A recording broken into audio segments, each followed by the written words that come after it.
Why is it that Donald Trump won and won in such an easy, clear, and convincing manner? I mean, first thing you have to understand is that Americans are unhappy. When you ask Americans if the country's is on the right track or is off in the wrong direction, 73% of Americans say that the country's is on the wrong track. Only 22% of Americans say that they're satisfied. Now, this is very different than Singapore, right? 73% of Americans think, we're off on the wrong track. 86% of Singaporeans think that your country is going in the right direction. So you have to understand the U.S. very different than Singapore going into our election. And any time there is this much dissatisfaction in the United States, the incumbent party, either the president or whoever is running to replace him, loses. It happened in 1980, it happened in 92, it happened in 08, it happened to Donald Trump 4 years ago, and it happened to Vice President Harris running off of President Biden this time. And so that is, part of the reason, maybe the core reason that Trump won is because Americans wanted change.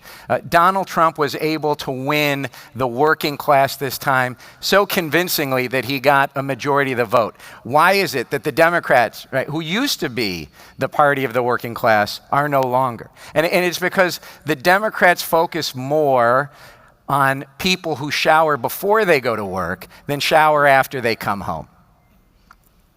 And the Democratic Party realizes that it needs to change. But that change isn't going to come before Donald Trump becomes the most powerful president in our lifetimes, one of the most powerful presidents in U.S. history. And he is going to be so powerful, and it's not just because, as you heard, that he has Republicans in charge of the House and the Senate, and it's not just because he appointed enough of the Supreme Court to have a governing ruling party on the Supreme Court. It's because his administration this time is going to be even more America first than it was last time. Right? When he was president first time, he had a pretty wide range of Republicans in his administration and in his cabinet. That is not going to be the case this time. This time, there are only going to be appointees who are true believers in America first. The second thing that happened was that there was, as Donald Trump would call it, a deep state in the government in Washington, D.C. People who they think, the career civil servants, the career foreign service, are there they should be there to implement whatever the president says, not to do what they think is right or what's constitutional. And he is going to eliminate the deep state. And so he's not going to have that check on him that he had in his first term. Third, they are going to be ready to hit the ground running. The Trump team admits they did not realize how to govern when they came in. They weren't ready for it. They didn't have any experience in it. Now they've been spending years, really almost since they lost 4 years ago, getting ready. In the first administration, they hit about 12 or so executive orders that came out. They are working on 300 executive orders. And they are going to hit the ground running and hard, and it's going to cover immigration, it's going to cover tariffs, it's going to cover fintech, blockchain, everything is going to be covered by what they are going to do early. And so what does that mean for all of us in the region? So Clay, I'm going to turn to you first and say, well, one, do you agree that Trump 2.0 is going to be a more distilled version, a more powerful version of America First? And regardless, what does it mean for North Asia and U.S.-China? Yeah, thanks, Steve. Great to be here. I want to, just before I answer that last question, just kind of raise a observation about your first comments about Americans feeling unhappy about the state of the U.S. economy, because there is very much that narrative in the press that what has happened is that America has deindustrialized, the Democrats have abandoned blue-collar workers. That's what's made all the difference in the key blue-collar swing states. The paradox, though, is that the U.S. economy is doing better than any other economy in the world by almost any measure. If you think about it, growth of 3%, It's not as fast as India, but for a rich, developed, mature economy like the U.S. is doing better than any other G7 state. You've got inflation, which the pundits say is really the big issue in this election, is practically at the target. It's like within a percentage point of the Fed's 2% target. The Fed has done a fantastic job of actually bringing that under control. The unemployment rate, it's 4%. The economy is practically at full employment, and the only way that the U.S. is able to find the workers that it needs to continue to grow has been to take immigrants, many of them illegal, across the border and put them into jobs that are dirty and dangerous and difficult that ordinary Americans, blue collar or no, just don't want to do. So I think there's a real puzzle as to why it is that the election result was so incredibly decisive. And there's a lot of recrimination right now, of course, within the Democratic Party. There's a lot of people pointing fingers at Joe Biden, a lot of people saying that Kamala Harris was a weak candidate. And I think all of those things are true to an extent. But basically, to me, what it seems like, I've covered economics and politics for practically 30 years now. And one of the things that is a real clear law is that it takes, even when an economy is in a recovery, it takes a long time for people to recognize that it's in a recovery. And I think that's what's happened in this case. And you're right that people blame the guy that's in office and his team, whether or not it's his fault. The reason that everyone felt all the chaos and that there was inflation, pandemic, not Joe Biden's fault, not Kamala Harris's fault. The reason that energy prices spiked was war in Ukraine. Again, not the White House's fault, but like it or not, they get tagged with that. So as to what it means for kind of U.S. relations with China, with Japan, with North Asia, I think all those countries are in for a shock for different reasons. China will, as we've heard Sashi say, was going to be the target of a lot of rhetoric, a lot of new, tougher trade policies. Trump is talking about 60% across the board tariffs for Chinese goods and services. That's going to have a big negative impact. You can look at studies by the IMF, the Peterson Institute, you name it. Everyone suggests that after 2 years, that's a kind of 1 to 2 percentage point slowdown in the Chinese economy. And it's unclear as to how those tariffs are going to spin out, because tariffs always result in retaliatory tariffs. So pretty soon everybody is putting barriers up on their border, and that drives down growth in the entire, everywhere in the world. So for Japan, you've seen Prime Minister Ishiba scrambling to get to the U.S. even before Trump is sworn in to get an audience with him. He's trying to replicate the playbook of his predecessor, Shinzo Abe. But the problem for Japan is that Ishiba is not Shinzo Abe.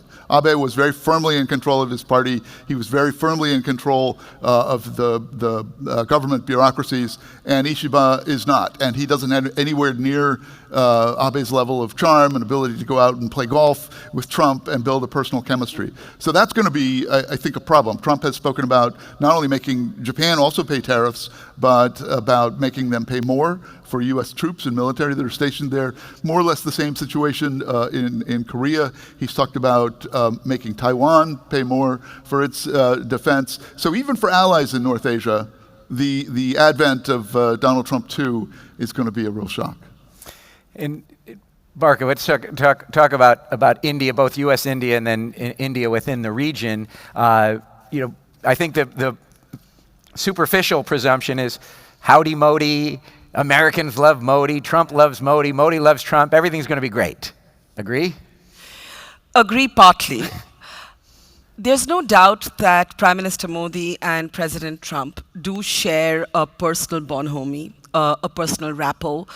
They have organized big crowded rallies for each other. In fact, the Indian Prime Minister even used or borrowed one of the campaign slogans from his own campaign, and I'll say it in Hindi and then I'll translate it. His own campaign used a slogan, Ab ki baar Modi Sarkar, this time a Modi government. And he refurbished that line at a shared stage with Trump and said, Ab ki baar Trump Sarkar, this time a Trump government. I'm talking about a few years ago. But let me put it like this. That personal rapport is indisputably going to help the India-America relationship. There's a lot of optimism in India over Trump's victory, not because of any ideological affiliation with Donald Trump personally or the politics that he represents, but because Indians across governments have believed that the Republicans have mostly been better for India's national interests, and B, there's a sense of that personal rapport between Trump and Modi. That said, if this were to be described as a bromance between the two strongman leaders of India and the US, I would say the love won't be monogamous. And the relationship status might say it's complicated, right? And let me explain that. Despite a deepening institutionally of the relationship between India and the United States, India historically has never believed in alliances. India will never, I stick my neck out here, I'm not a representative of government, of any government, but as a journalist and with a deep understanding of my own country, India will never be an ally of the United States of America. It is also important to remember that the dichotomy of what lies ahead was best captured by Trump himself. In an interview on the campaign trail, he simultaneously called Modi a fantastic guy and India an abuser of tariffs. Right? If you look at those twin statements, you see geopolitically definitely an advantage for India. Depending on how Trump plays out his tariffs, is he going to make them China-specific? That advantage comes to India.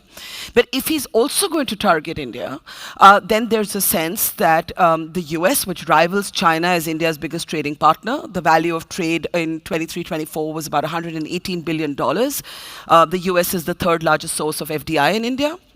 So depending on how Trump pushes his tariffs policy, will it be more sort of targeted at China, in which case advantage India? Will there be India-specific targets, in which case that trade relationship is hit?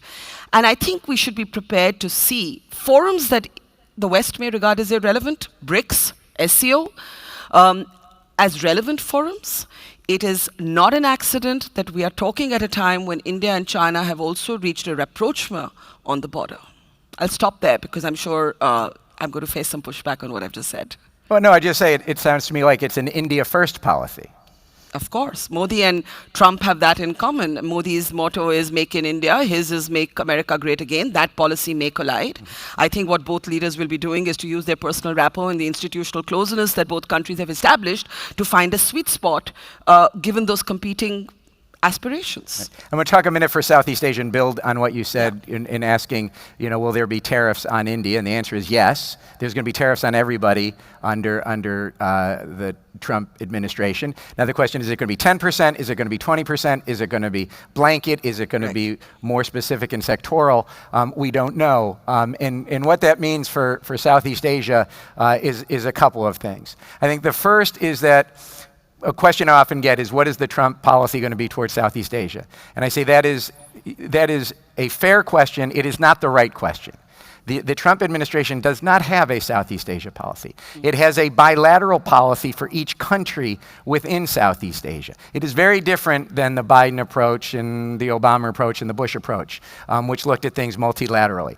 Trump does not, and America First does not. It's bilateral. So the first thing you're going to look at in a Trump administration, trying to see what's going to come next, is what is the trade balance between the U.S. and the country you're looking at. And if the U.S. has a trade surplus with the country that you are looking at, you're going to be treated very differently. Singapore is in that bucket. If the U.S. has a trade deficit with you, Vietnam and Malaysia in particular, then you are likely to get hit with even more tariffs because the U.S. judges its relationships on a bilateral basis based on balance of trade. And the trade deficit the U.S. has with Vietnam is in some measures the largest in the world. And at the end of the first Trump administration, he labeled Vietnam a currency manipulator, and he was going to hit Vietnam with more tariffs, and that is likely to come again. And so where the Biden administration would look at Vietnam as a critical partner, you want to build up your relationship there, you want to enhance it across the board because of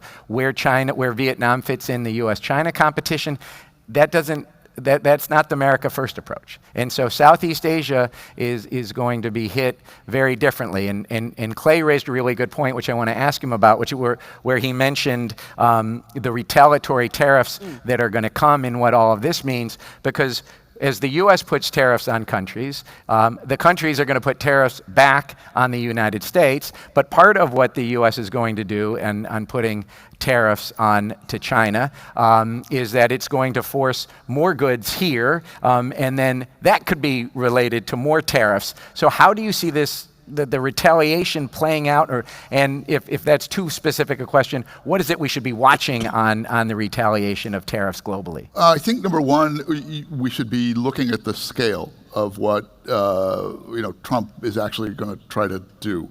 What he's proposed is taking tariffs on about $300 billion worth of imports. In a $27 billion or $1 trillion economy, that's not huge, even though it gets a lot of attention.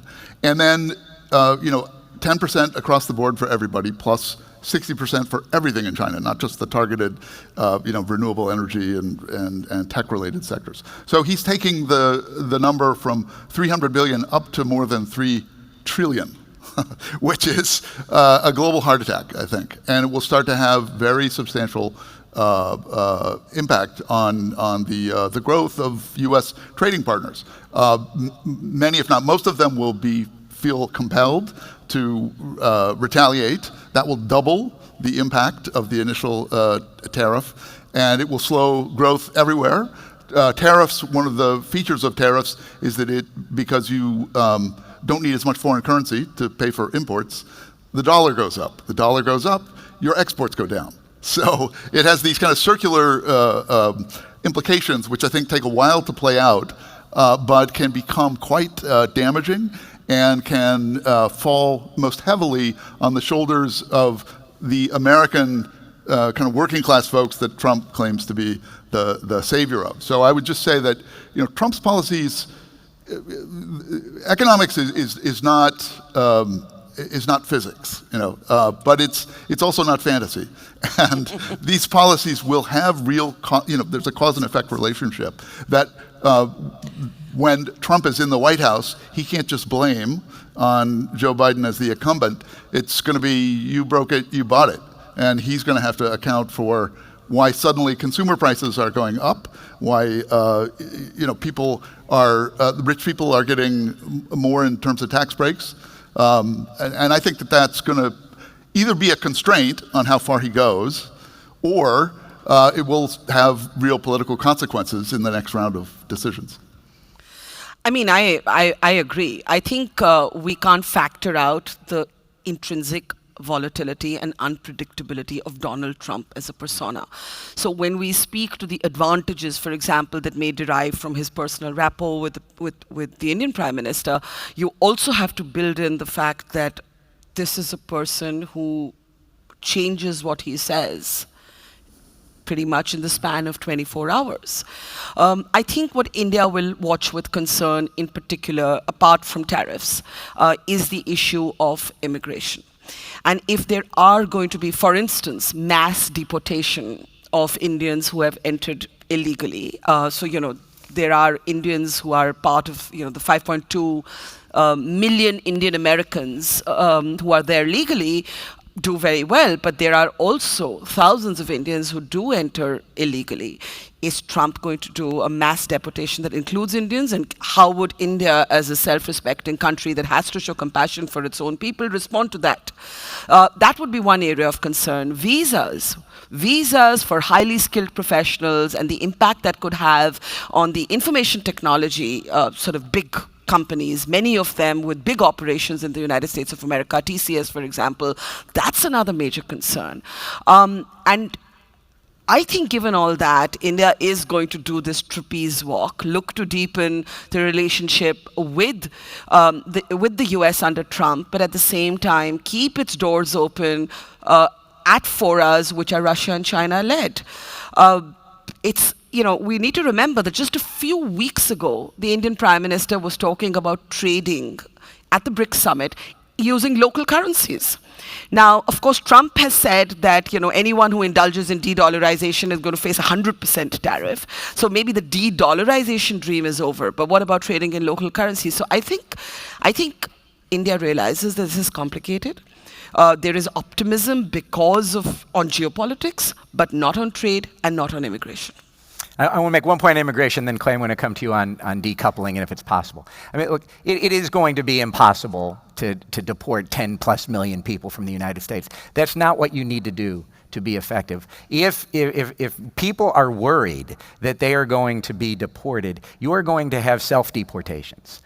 Because no one is going to want to be living in a society where they're worried that if there's a knock on the door, is this the knock that arrests them? If they get the phone call, is this the phone call that's going to kick them out of the country? You think people will just leave on their own? Some will for sure, because it's a rational thing to do in that, one, you don't want to live that way. Why would you want to live in a country that's going to treat you that way? And third, it's better to leave because you can come back. Because if you get deported and you're a criminal, you can never come back to the United States ever. So no, I do think that you do not have to deport 14 million people to have the impact that the Trump administration has said they want to have in having fewer illegal people in the United States. So I think that's something to watch when it comes Sure.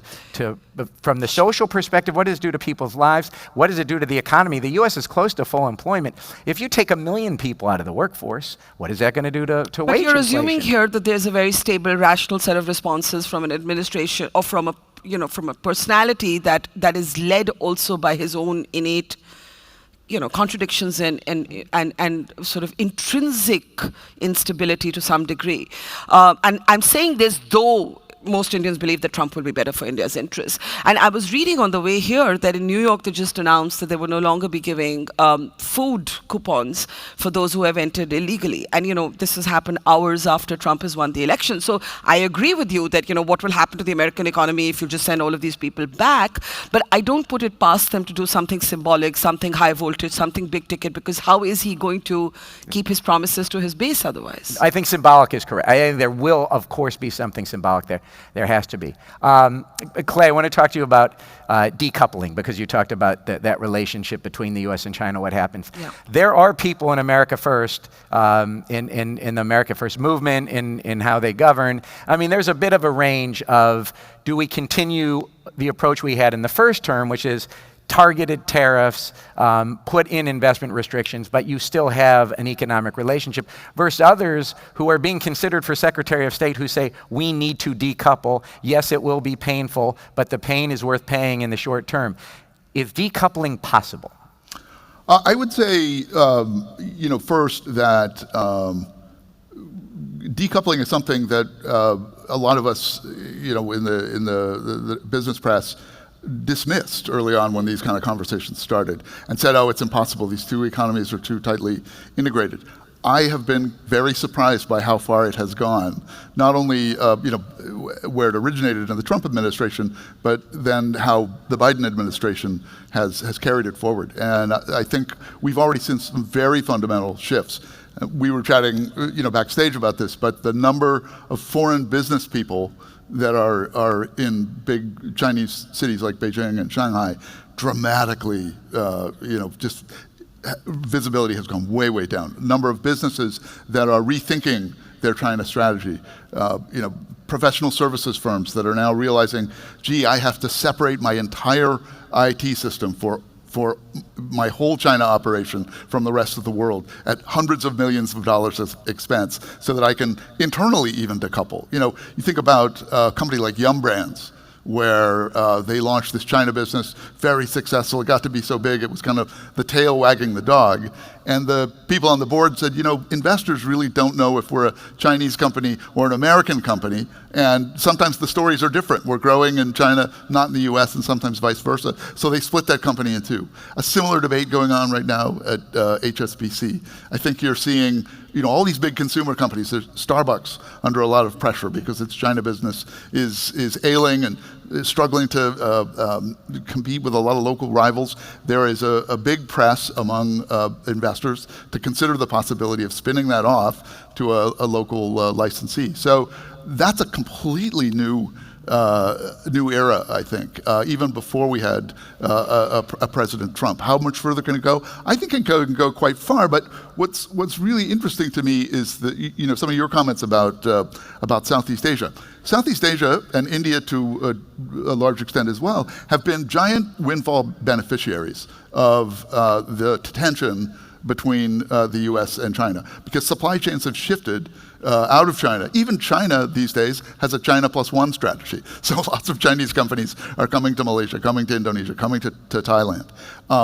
So that part of the Biden strategy has actually worked pretty well. This idea of, okay, China is the problem, let's focus on China, and then let's get everybody else in the world and try to get them to gang up and work with us in putting pressure on China, has actually been extraordinarily successful.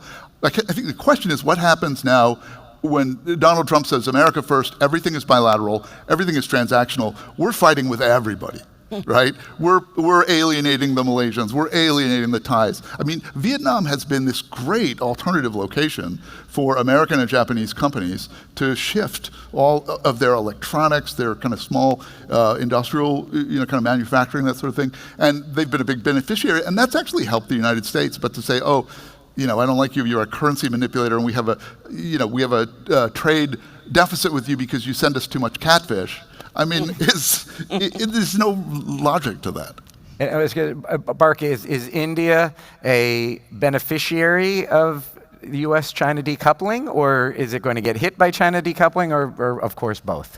Look, at an obvious level, India is a beneficiary because it's quite clear that there's a sense that what China loses, India gains on, whether it's manufacturing or supply chains, and also if the tariffs on China are much higher than the ones on India. But it's complicated again because China just edged out the USA last year as India's largest trading partner. Through the worst geopolitical tensions and border disputes between India and China, that trade has continued, despite calls from pockets of Indian public policy makers saying, why are we continuing business with China as usual? But not just as business with China as usual continued, except for, let's say, a ban on TikTok and other apps. The volume of trade is just, as I said, it just edged out the USA. But there are Chinese inputs in Indian manufacturing. If you look at Indian pharmaceuticals, for example, you have imports from China that go into the assembling of what you're making in India and then exporting. I would be very curious to see whether Trump looks at, or the Trump administration looks at that as an Indian product or an Indian product made with Chinese imports. So I just think there's so much we don't know. And I think I also want to stress on the fact that while for the Western world, India is this countervailing force to China, and that benefits India, so, the strengthening of the Quad and so on. I cannot stress enough that India is going to forge its own relationship with China, and I don't think that the West fully understands that. I want to bring up that point you just said, is a product an Indian product, is it a Chinese product? And as Clay said, the diversification out of China, look, it's not just the Americans and the Japanese and the Europeans and the Singaporeans that are diversifying out of China. It's the Chinese who are diversifying out of China. Part of that is because of the tariffs. Part of that is because the Chinese economy is not doing great, and the real estate sector is really not doing great, and it has a lot of issues, and it has political risk in China as well, as we saw with COVID-0. So as you get that Chinese diversification into Southeast Asia, you have, for supply chains, you have China plus one, but for tariffs, they are going to be China plus one as well. And it doesn't matter if it's a export from China to the US, if it's a Chinese-owned entity, if it's Chinese parts coming out of Malaysia, India, Vietnam, it's going to get hit with the same tariffs. And where it can also extend beyond the tariffs is on investment restrictions. And we are certainly going to have more and more, if we don't have a decoupling, we're going to have more investment restrictions going from the US and US dollars into China, especially in the areas you all work in, fintech, blockchain, AI, quantum computing. All of that is going to be subject to investment restrictions, decoupling or no decoupling. And so, Clay, how do you start to prepare for what is going to be coming when it comes to investment restrictions further, especially in the tech sector? It's an interesting question. I started my journalism career in Tokyo at the Wall Street Journal, and it was the height of all this friction between the U.S. and Japan over trade. And Japan was running these giant surpluses, and particularly the auto and the electronics industries were the big drivers and the focus of a lot of that controversy. And the Japanese eventually, there were a combination of things that happened, including the U.S. forced Japan to kind of prop up the value of their currency. But the Japanese industry made a conscious decision that the only solution for them was not to manufacture cars in Japan, but to manufacture them in the United States. And so you had all these big, industrial companies, both in autos and electronics, open in Ohio and Kentucky and all the, some, in Michigan as well. And it was a big success. Japan was able to keep selling cars to US consumers. That option is not really available to China. I mean, Japan has, since those early days, figured out that NAFTA can be used to its advantage. So it has created operations, lots of them in Mexico, and lots of them in Canada. You've seen the presidents of Honda and Toyota come out in the last few days and say, hey, we're going to have to look at maybe moving those Mexican plants back across the border to the United States again. And I think that's a coping mechanism that's available to the Japanese as a security ally of the United States, which is absolutely not going to be possible, an option that's open to China. I mean, TikTok is one thing, but an EV factory is a completely different proposition. Trump is very inconsistent on this stuff. I mean, if you'll remember, he invited Terry Guo to come and build a Foxconn factory that turned out to be largely a kind of a fraud. But at least Trump was behind it. He was turning the shovel at that opening ceremony, and he bragged about it. It's possible that maybe some Chinese companies he could forge those kind of transactional relationships with. But I think there are a lot of people, very high levels inside the Republican Party, who are just adamantly opposed to any kind of Chinese investment in the U.S. of any kind. I mean, I was just going to say that I think we're entering a period of extremely transactional geopolitics. And I think the inconsistency that was just referenced is a very, very important X factor, which makes a lot of forecasting right now very complicated and very difficult. A lot also depends on whether Trump is actually able to, as he claims, contain the two big global conflicts. Maybe there's a possibility with Russia, Ukraine. I don't see it with Israel, Gaza. But I just think we're entering this kind of mercantile, very what's in it for me kind of negotiations that are going to be driven less and less by alliances, ideologies, philosophies, and are just going to be every country in it for themselves. And, I mean, he has said, for example, multiple times, why do we give money to NATO? Why do we spend money to NATO? It'd be very, very interesting to see what happens to these traditional old military alliances. And the shape of the world as we understand it may change radically. And Barkha, I want to ask you, if well, you mentioned the word alliances, what leadership role would India play, could India play? Because America First is bilateral. It does not believe in multilateralism, and you saw that in the first Trump administration, pulling out of the Paris Climate Accords, pulling out of TPP here in the region. Mm-hmm. And what you're going to see, though, is just because the U.S. pulls out of its leadership role in trade, if it pulls out of its leadership role in climate, it doesn't mean other countries are going to not do climate and not do trade. And we saw that happen with the TPP going away, but thanks to Prime Minister Lee and Prime Minister Abe, and I think it was Prime Minister Morrison back then, the CPTPP comes out of that with Prime Minister Trudeau as well. So you get the leaders come in saying, if the U.S. isn't going to lead on trade, we're going to have to lead on trade. Is India going to be, if the U.S. pulls out, is India going to be one of those leaders in having some alternative to a U.S.-led multilateral rules-based system, be it on trade, be it on tech, be it on climate? Look, I think India, in any case, believes that American hegemony. So this is something we haven't spoken about. Trump may be one of the most powerful American presidents that there have been in ages, but is America the most powerful country in the world today? I think that is something that doesn't flow from the first. And I think there's a sense today that Trump does not necessarily, with all his power, lead to a more stable America. The United States of America is more divided, at war with itself, perhaps, than ever before. There's a sense in the global south that this rules-based order, as is constantly defined, or even values on climate change, this has all been defined by the West. It's hierarchical, it's biased, it's not on a level playing field. India's negotiations, for example, on climate change have always argued that while there is a philosophical need and commitment to pushing, the changes that need to be made, it's the global south, it's the developing countries that have been left to pick up the dregs of, left by the West. So I think it's important to contextualize that feeling in the global south that, look, American hegemony, we don't think of it the way we used to. That's point one. I think India sees its role primarily as a leader where the leadership is derived from multilateralism. And this is very complicated to explain to people, but the fact is that Modi can hug Putin and go and meet Zelensky.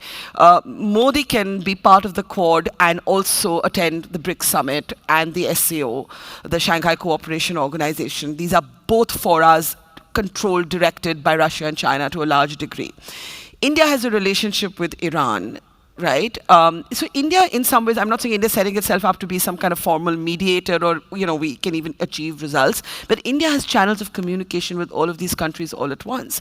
And I think India values today more than ever before, in the 60s and 70s, we would have called it non-alignment. We're not with anybody. Today, we call it multilateralism, multi-alignment. We have relationship with everybody. We're guided by our own interests, but that gives us a unique place in the world today, because I do not think that there is another country I could quote that has parallel relationships with countries at odds with each other.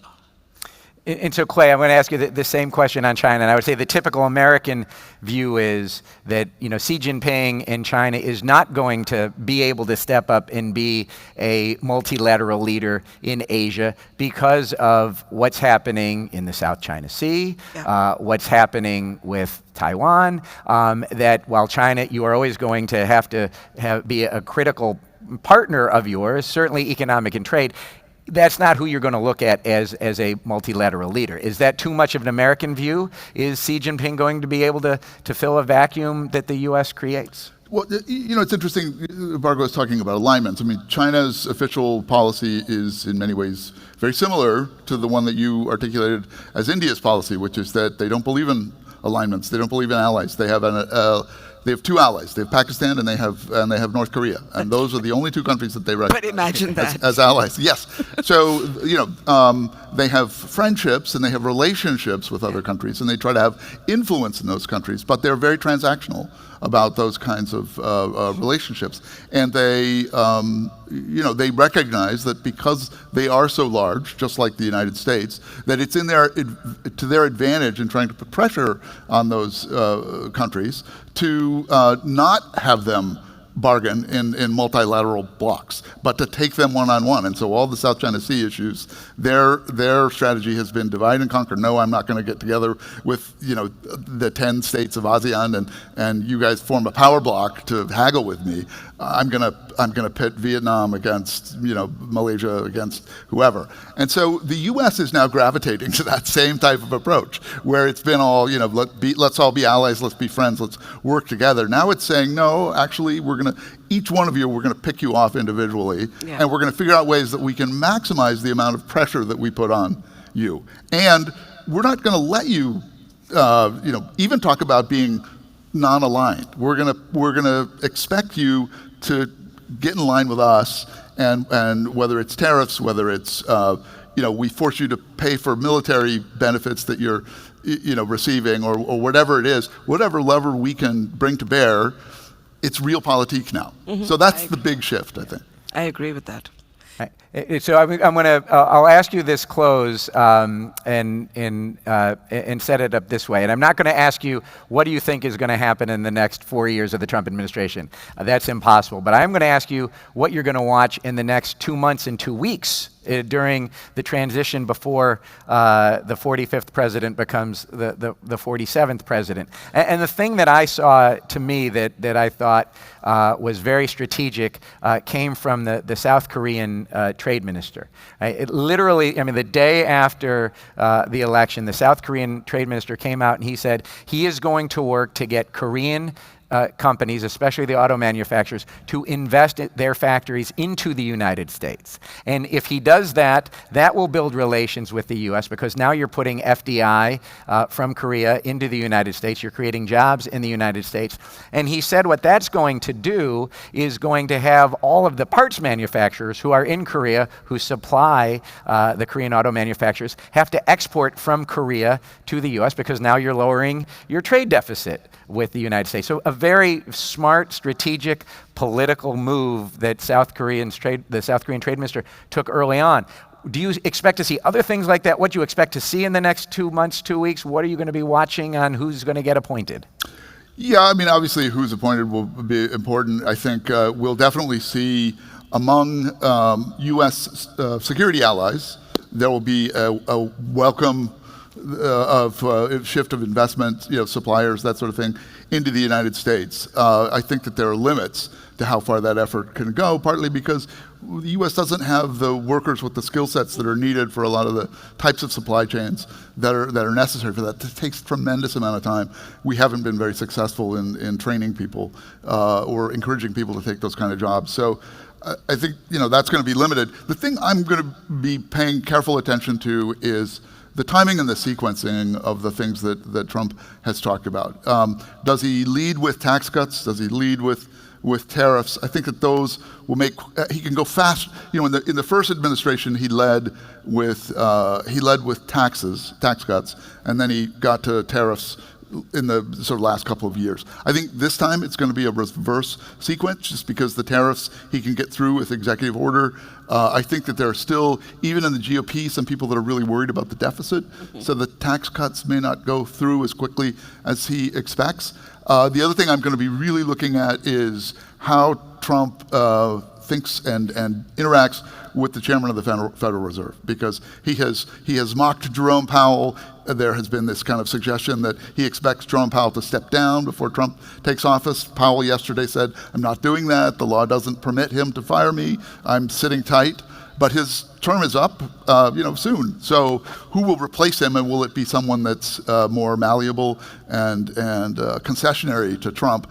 That's very worrisome. So you take the combined effect of higher tariffs, restricted immigration, about $15 trillion of deficit spending that's in the works, and then you put on top of that a loss of global confidence in the Federal Reserve's ability to put up interest rates to rein in an overheating economy. That, to me, is the textbook formula for a recession, where the economy, you get runaway inflation, and the Fed is not allowed to intervene in a timely way until it gets so bad. You're looking at you can easily imagine double-digit inflation, it seems to me, under these combination of factors, if all of them are implemented, and there are numbers of studies that sort of show that, do the math, and you can see what's going to happen. So if then you have to kind of get somebody like a Paul Volcker to come in and really hit the brakes hard, that's going to be painful for everybody. I mean, the U.S., but the entire world. So that's what I'm looking at. Right. Barkha, give me something a little bit more lifting than what Clay just I know, just saying, that sounds so dire. I think I'd be looking out for two things. How does Trump position himself on China? I think that is critical.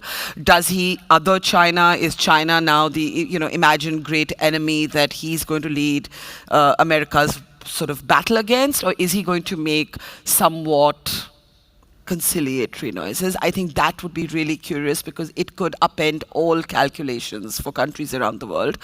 I think enough has been said on tariffs, so I won't add to that, but I think I'd be curious to see how stable his administration seems, because what happened the last time is you just had all of his own people turning on him and there was no stability in that administration. So what are you going to do with power if you can't bring stability? And I think we may not know that in the first couple of months, but that is a big concern, his inconsistency, his volatility. Does he get a team this time that keeps him centered, because otherwise you're living in a very uncertain age. I mean, uplifting, I don't know. I think the only uplifting thing I want to say is that there is a questioning today in the world of conventional hierarchies, and coming from a country that has been on the other side of that hierarchical battle, I find that uplifting.